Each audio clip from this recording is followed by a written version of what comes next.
Students, आज हम Toni Morrison के द्वारा लिखी गई एक फेमस नॉवल बिलवड जो कि 1987 में पब्लिश हुई थी, उसके बारे में स्टडी करेंगे। चैप्टर वाइज समरी हम स्टडी करेंगे। तो ओवरऑल क्या है ये बिलवड जो है, ब्लैक विमेन के ऑपरेशन, एक्सप्लॉयटेशन, उनके ऊपर जो ब्रुटैलिटी से रिलेटेड जो भी उनसे ट्रीटमेंट किया जाता था वाइट अमेरिका में, स्लेवरी सिस्टम जिस टाइम पर था, उसकी एक क्रिटिकल स्टडी है एक टाइप से। और जैसा कि हम जानते हैं कि ओनली फर्स्ट ब्लैक विमेन थी टोनी मॉरिसन, जब उन्हें नोबेल लॉरिएट जो है सिलेक्ट किया गया था, नोबेल प्राइज़ मिला था। ओवरऑल इन इस तरह की ग्रेट नॉवेल्स के लिए ही दिया गया था। मल्टी डायमेंशनल कंसर्न जो है नॉवेलिस्ट का दिखाई देता है इस टाइप की नॉवेल्स में।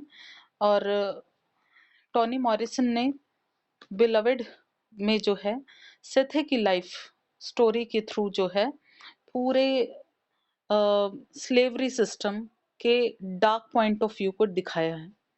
स्टार्ट करते हैं चैप्टर 1 से। Chapter 1 part 1। पहले तो मैं आपको ये बता दूं कि ये जो स्टोरी है हमारी बिलवड नॉवल जो है हमारी, ये पार्ट्स में डिवाइडेड है।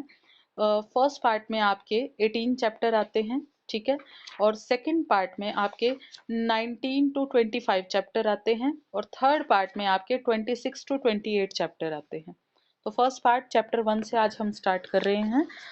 चैप्टर 1 फर्स्ट पार्ट में, जैसे कि हम पिछले लेक्चर में डिस्कस कर चुके हैं, नॉवल की ओपनिंग क्या है, 1873 में है, at 124 Bluestone road in Cincinnati, Ohio, a house is tormented by a baby ghost. Beloved, जो कि सेथे की डॉटर थी, 2 ईयर ओल्ड डॉटर, जिसका उसने मर्डर किया था, उसके घोस्ट से ऑलरेडी इफेक्टेड है ये घर।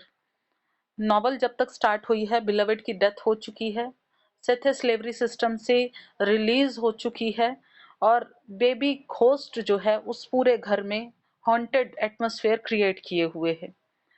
Of the 5 people who once lived there, only 2 still remain, Sethe and her daughter. 5 लोग पहले इस घर में रहा करते थे। 5 लोग कौन थे? सेथे, उसकी डॉटर डेनवर, उसके 2 बेटे और बेबी सग्स।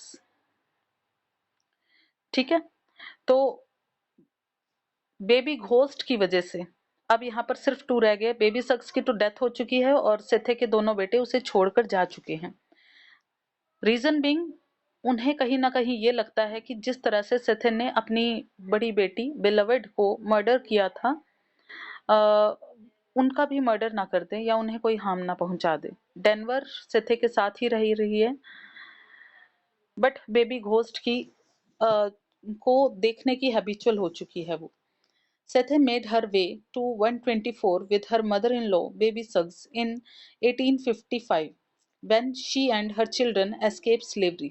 1855 में जब सेथे स्लेवरी से भागकर, स्लेवरी सिस्टम से भागकर बेबी सक्स के पास आई थी 1855 में, तब से वो यहाँ 124 हाउस नंबर में रह रही है।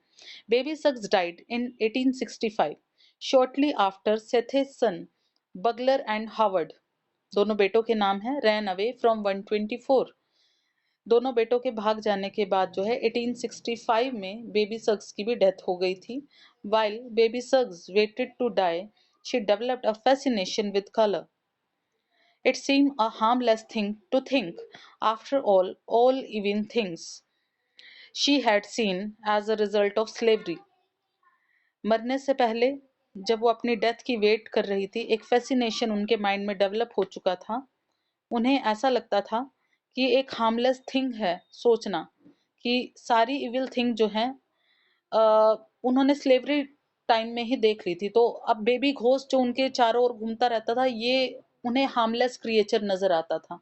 उन्हें ये लगता था इससे बुरी चीजें तो उन्होंने स्लेवरी सिस्टम में देख ली, क्योंकि नॉवल के इंट्रोडक्शन के टाइम हम पहले ही डिस्कस कर चुके हैं कि कितना इनह्यूमन बिहेवियर किया जाता था इन स्लेव्स के साथ।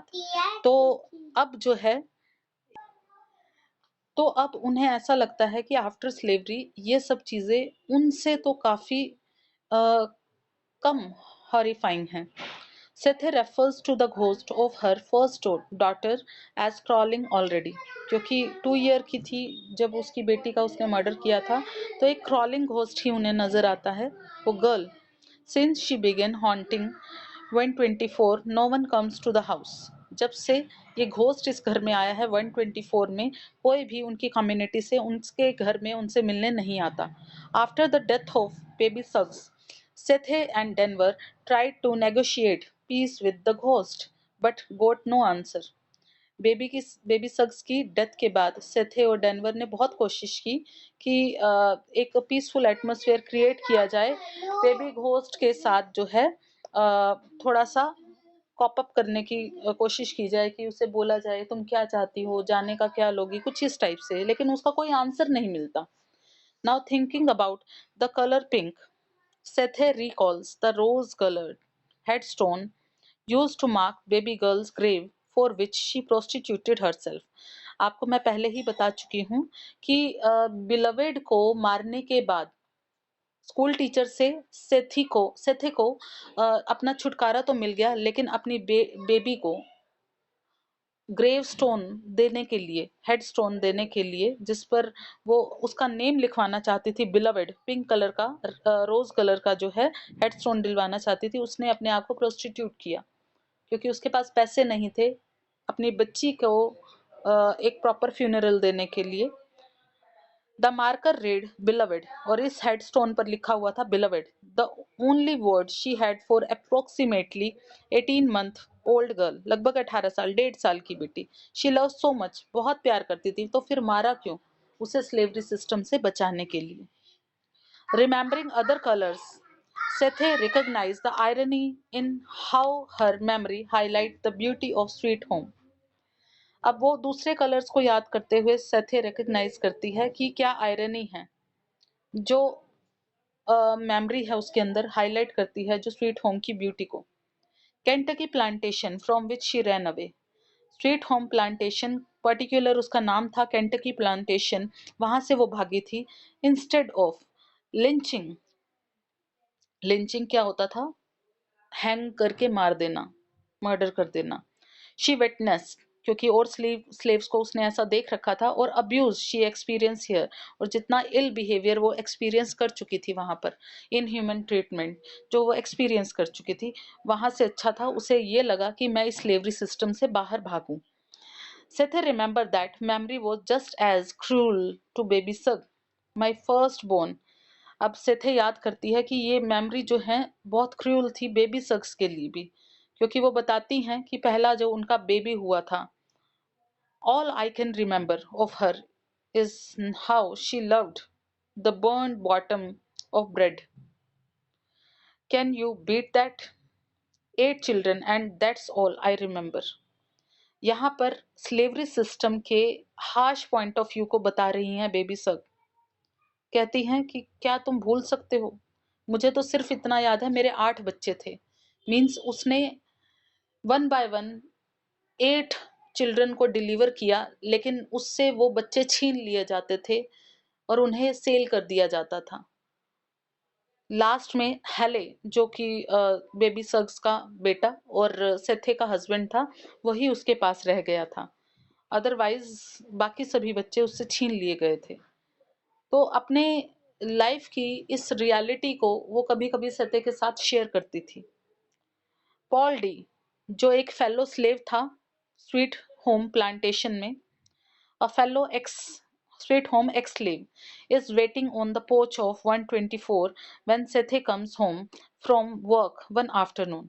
अब नॉवल की ओपनिंग में, जैसे कि हमने पहले ही डिस्कस किया, सेथे ऑलरेडी कई सालों से यहाँ पर रह रही है 124 ब्लू स्टोन में, और आज जब नॉवल की ओपनिंग हुई है, एज अ कुक काम करती है वो कहीं पर, आज जब नॉवल की ओपनिंग हुई है तो पॉल डी उसका घर के बाहर वेट कर रहा है। पॉल डी एक एक्स स्लेव था जो कि सेथे के ही प्लांटेशन में काम करता था, वर्क करता था एज अ स्लेव, और कहीं ना कहीं सेथे को लव करता था। बट सेथे के वहां पर प्लांटेशन पर आने के 1 ईयर के बाद जो है सेथे की हेले से मैरिज हो गई थी।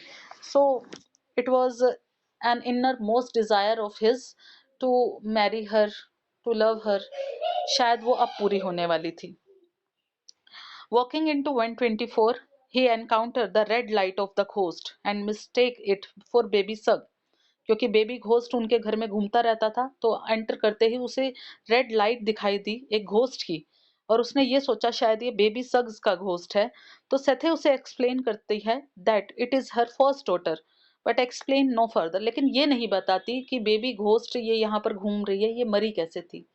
रियलिटी ये थी कि सेथे ने ही उसे मारा था to save her from slavery system, but मारा तो था।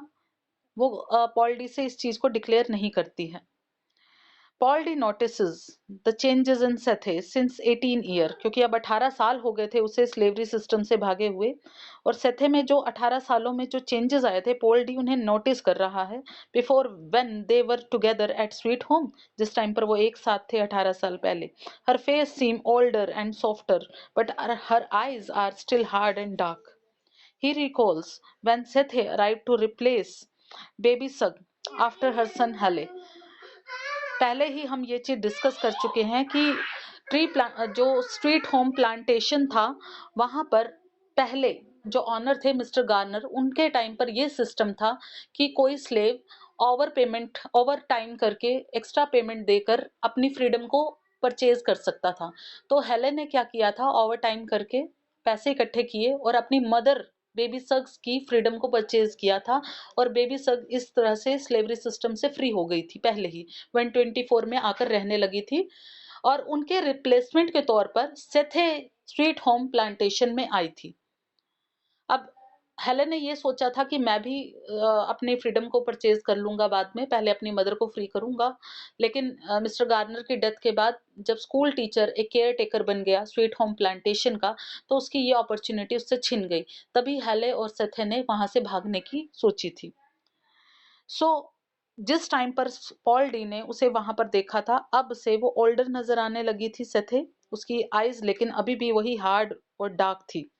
वो याद करता है कि पहली बार सेथे जो है रिप्लेस की गई थी बेबी सग्स के जगह पर, after her son Halle bought her freedom with his labour, क्योंकि हेले ने अपनी लेबर से जो है उनकी फ्रीडम को परचेज किया था। All the man at the Sweet Home desire Sethe when she arrive, इतनी सुंदर थी, मतलब स्लेव्स थे तो उन सब में बहुत सुंदर लगती थी और सब उसका डिजायर करते थे, उससे मैरिज करना चाहते थे, बट शी मैरिड हेले एंड फॉर द 6 ईयर, 6 साल तक दे वर मैरिड, उनकी शादीशुदा जिंदगी जो है वो कंटिन्यू रही। She was always pregnant even when she ran away, हमेशा इन 6 सालों में वो प्रेग्नेंट ही रही थी लगभग, यहां तक कि जब वो भागी तब भी वो प्रेग्नेंट थी। डेनवर मीट्स पॉल डी, अब पॉल डी जब यहाँ 124 में आया तो डेनवर जो कि सेथे की सबसे छोटी बेटी थी वो मिलती है उससे, and notices that her mother act differently around him. She seem girlish and distracted, अजीब सा बिहेवियर लगा डेनवर को अपनी मदर का, गर्लिश बिहेवियर कर रही थी, जैसे कुछ मिल गया हो, कुछ अट्रैक्शन की thing. Sethe looks away when Paul D looks at her, Denver never seen her mother look away from anything, not even when the baby ghost knocked the dog eye out of its socket। एक बार ऐसा हुआ कि baby ghost ने dog की eyes जो हैं उसके socket से निकाल ली थी, आंखें निकाल ली थी डॉग की। बेबी घोस्ट के इस काम से भी सेथे की आईज जो है, उसकी नजरें जो थी आई साइड डाइवर्ट नहीं हुई थी वहां से, और आज जब बॉल डी को वो देख रही है तो वो अपनी नजरें डाइवर्ट कर रही है। डेनवर को ये चीजें अजीब लगी, क्या ये अट्रैक्शन था या कुछ और। This change makes Denver feel lonely and ignored, अब उसे और ज्यादा लोनलीनेस फील हो रही है, क्योंकि पॉल डी की ओर मदर का अट्रैक्शन देखकर उसे ऐसा लग रहा है कि अब उसकी मदर भी उसकी ओर ध्यान नहीं देगी, पहले ही अकेली थी। So she mention the ghost to participate in conversation, तो क्या करती है, उन दोनों की कन्वर्जेशन को पार्टिसिपेट करने के लिए डेनवर घोस्ट बेबी घोस्ट की कन्वर्जेशन स्टार्ट करती है। When Paul D steers the conversation back to Sweet Home, place she can't talk about because she was never there, she seizes the adult and then bursts into tears. She says she is crying because no one visits them and likes them. She blames Sethe for their isolation. अब जब ये baby ghost की conversation चल रही थी तो Paul D जो है पूरी कन्वर्सेशन को चेंज कर देता है और अपनी मेमोरीज जो हैं, स्वीट होम की मेमोरीज जो हैं, उनके बारे में बातें करता है। अब डेनवर क्योंकि उस टाइम पर पैदा नहीं हुई थी, तो उसे ऑब्वियस सी बात है कि कुछ ऑड सा लगेगा, जिन चीज़ों के बारे में वो जानती नहीं है। और उसे ऐसा लग रहा था कि इन बातों में उसका कुछ लेना-देना नहीं है, तो वो र्यूड हो जाती है इन एडल्ट्स के साथ, मतलब पॉल डी और सेथे के साथ, और शी बर्स्ट इनटू टीयर, रोने लगती है। और रोती है क्योंकि वो कहती है कि कोई हमें विजिट नहीं करता यहाँ पर, कोई हमें पसंद नहीं करता। वो ब्लेम करती है सेथे को उनकी आइसोलेशन के लिए, क्योंकि उसे पता है उसकी वजह से उसकी सिस्टर की डेथ हुई थी। Paul D suggest that they move away from haunted house and Sethe refuses. हालांकि पॉल्डी कहता है चलो हम यहाँ से दूर चलते हैं इस हॉन्टेड हाउस से, और पर सेथे जो है वो रिफ्यूज कर देती है। She says I got a tree on my back. Sethe की जो डायलॉग है वो बताए गए हैं। वो कहती है कि मेरे बैक पे एक ट्री है। ये ट्री क्या था, उसके जो वाउंड्स थे, उनकी स्कार्स जो इस शेप में आ गए थे, ऐसा लगता था उसकी बैक पे कोई ट्री की फॉर्म बनी हुई है। तो कहती है कि मेरी बैक पे एक ट्री है, and a haint means haunt in my house, और मेरे घर में एक हॉन्टिंग क्रिएचर है, and nothing is in between but the daughter I am holding in my arms. और कुछ नहीं, एक डॉटर मेरी बाहों में। No more running from nothing, तो कुछ ऐसा है ही नहीं जिससे मैं भाग सकूं। ना मैं उस बेबी घोस्ट से भाग सकती हूँ क्योंकि वो मेरी बेटी है, ना मैं उस ट्री से भाग सकती हूँ जो मेरी पास्ट का सिम्टम है, सिंबल है। I will never run from anything on this earth, तो जो भी मेरी अर्थ पर मेरे पास है, मैं किसी चीज से नहीं भागूंगी। आई टुक वन जर्नी, मैंने एक जर्नी पूरी जो है पूरी जर्नी कवर की है इन सब चीजों को पाने के लिए। I paid for the ticket, मैंने इन चीजों के लिए पे किया है, अपनी बेटी को खोया है, मेरे बेटों को खोया है। But let me tell you something Paul D Garner, it cost too much. Do you hear me, it cost too much, बहुत कॉस्ट लगती है। जो मुझे मिला है उसके लिए भी मुझे बहुत कॉस्ट पे करनी पड़ी है।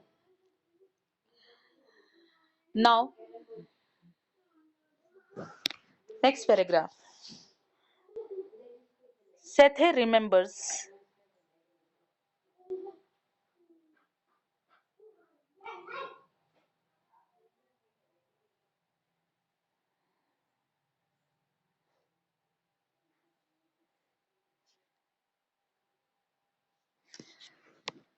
Sethe remembers vividly the story she tells.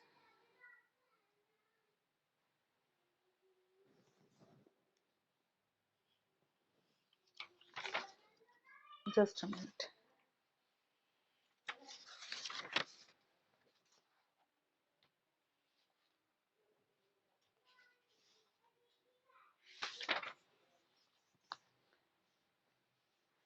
Yes, Sethe remember vividly the story she tells Poldy about sending her first daughter away while she was still nursing her.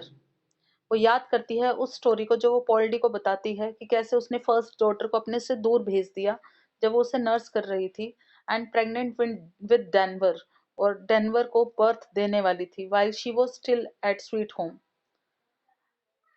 क्या एक्सपीरियंस बताती है? Her milk was nursed by grown nephew of school teacher. Baby को feed देने की बजाय उसका milk कौन ले लेता था? जो स्कूल टीचर के नेफ्यू थे, वो उससे छीन लेते थे। The man who took over sweet home when Mr. Garner, the original owner, died. School teacher जो कि केयर टेकर था मिस्टर गार्नर की डेथ के बाद, उसके नेफ्यूज जो हैं उसका फीड जो है उससे छीन लिया करते थे जो उसने अपने बेबी को पिलाना होता था। सो उन लोगों में इतना भी ह्यूमैनिटी नहीं थी कि एक इन्फेंट के फीड को जो है वो छोड़ दे, और एक फिजिकल एक्सप्लॉयटेशन की जाती थी एक तरह से ये। Before she escape they beat her for telling Mr Garner Mrs Garner that boys took her milk. और उसने एक बार क्या किया, मिसेस गार्नर को बताया कि इन लड़कों ने मेरा मिल्क ले लिया, तो इसके लिए भी उसे मारा गया था। The scars left a chokecherry tree on her back, और यही स्कार्स जो हैं चेरी ट्री का एक निशान मार्क छोड़ गए उसकी बैक पर। that has stayed with her for 18 years. यही माँ आज 18 साल से उसकी बैक पर है. Paul D listened to the story and then hold Sethe kissing the scars on her back. अब ये पूरी स्टोरी सुनने के बाद पॉल डी जो है होल्ड करता है सेथे को, उसके उन स्कार्स पर जो है बैक पर किस करता है. And while he is holding her the floor board start to shake. जैसे कोई रिस्ट्रिक्ट कर रहा है उसे सेथे के पास आने से. फ्लोर शेक करना शुरू कर जाता है. The house pitches back and fourth. पूरा घर जो है बैक एंड फोर्थ किक होने लगता है. Paul D commands the ghost to leave the house. इस पर पॉल डी कमांड करता है, ऑर्डर करता है घोस्ट को कि घर छोड़कर चली जाओ. To leave Sethe alone after all she has suffered. और कहता है घोस्ट से कि इस घर को चली जाओ छोड़कर, और सेथे को भी, क्योंकि उसने बहुत सफर किया है. 124 इज क्वाइट. और उसके ये कहने की देर होती है 124 में एक क्वाइटनेस छा जाती है, ऐसे जैसे घोस्ट उससे डर कर भाग गई. When Sethe and Paul D go upstairs to have sex, Denver think about how all her companions in 124 have left her. क्योंकि सेथे पॉल डी के साथ इंटीमेट हो चुकी है और डेनवर ये सोच रही है कि घोस्ट भी चली गई है, ब्रदर भी चले गए हैं और सेथे का भी माइंड डाइवर्ट हो चुका है पॉल डी के पास. अब उसका कोई कंपेनियन नहीं रह गया. Her brothers run away, Baby Suggs died and now Paul D has chased away the ghost. Paul D ने भी घोस्ट को भगा दिया. Denver doesn't appreciate his intrusion. तो उसकी ये डिस्टर्बेंस जो है डेनवर बिल्कुल भी लाइक नहीं करती है. यहाँ पर आपका ये चैप्टर कंप्लीट हुआ, चैप्टर 1. इसके बाद हम नेक्स्ट लेक्चर में चैप्टर 2 कवर करेंगे. Okay students.